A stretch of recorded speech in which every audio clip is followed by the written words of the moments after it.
Assalamualaikum warahmatullahi wabarakatuh. Nama saya Rifa Mandara Badanti. Nama saya Syifa Zakia Fauzi dari kelompok kelompok 12 ingin mempresentasikan angka penting dan notasi ilmiah. Angka penting. Apa itu angka penting? angka signifikan atau angka penting merupakan banyaknya digit yang diperhitungkan di dalam suatu kuantitas yang diukur atau dihitung. Ketika angka signifikan digunakan, digit terakhir dianggap tidak pasti. Ketidakpastian dari digit terakhir tergantung pada alat yang digunakan dalam suatu pengukuran. Angka penting terbentuk atas angka pasti dan angka taksiran. Semakin banyak angka penting yang didapat menunjukkan ketelitian dari alat ukur.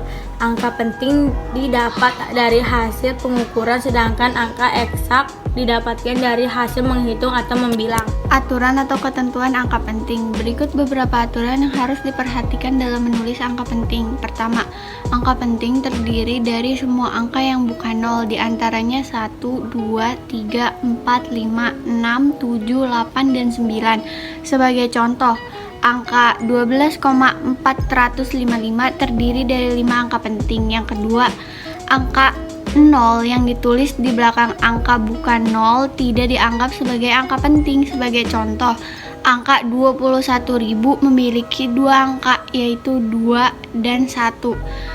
Yang ketiga, angka 0 yang berada di antara dua angka bukan 0 adalah angka penting. Sebagai contoh, angka 509.000 memiliki tiga angka penting, yaitu 5, 0, dan 9.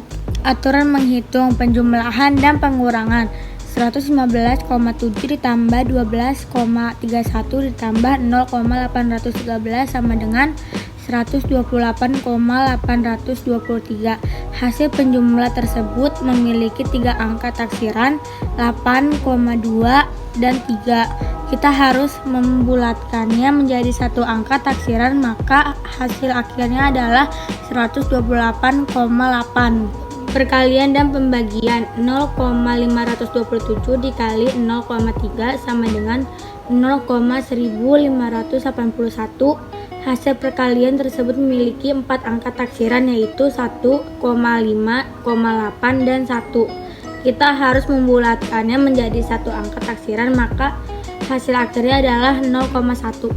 Pembulatan yang pertama, jika angka pada digit terakhir lebih dari 5, maka dilakukan pembulatan ke atas, contohnya sebagai berikut. Yang kedua, jika angka pada digit terakhir kurang dari 5, maka angka tersebut dihilangkan atau pembulatan ke bawah, contohnya sebagai berikut. Yang kedua, notasi ilmiah. Apa itu notasi ilmiah? Notasi ilmiah adalah cara penulisan nomor yang mengakomodasi nilai-nilai terlalu besar atau kecil untuk dengan mudah ditulis dalam notasi desimal standar. Fungsi notasi ilmiah. Apa fungsi notasi ilmiah? Mempermudah menentukan banyaknya angka penting, mempermudah menentukan orde, mempermudah melakukan perhitungan aljabar. Penulisan notasi ilmiah. A dikali 10 pangkat B. Yang pertama, penulisan bilangan lebih dari atau sama dengan 10 jika bilangan yang lebih dari 10 tidak mempunyai koma atau bukan desimal. Maka buatlah koma di belakang angka yang paling belakang. Di samping itu gunakan angka positif jika titik desimal digeser ke kiri. Contohnya sebagai berikut. Yang kedua, penulisan bilangan antara 0 dan 1. Dalam penulisan bilangan ini maka menggunakan pangkat negatif jika titik desimal digeser ke kanan. Sebagai contohnya sebagai berikut. Sekian presentasi dari kami. Wassalamualaikum warahmatullahi wabarakatuh.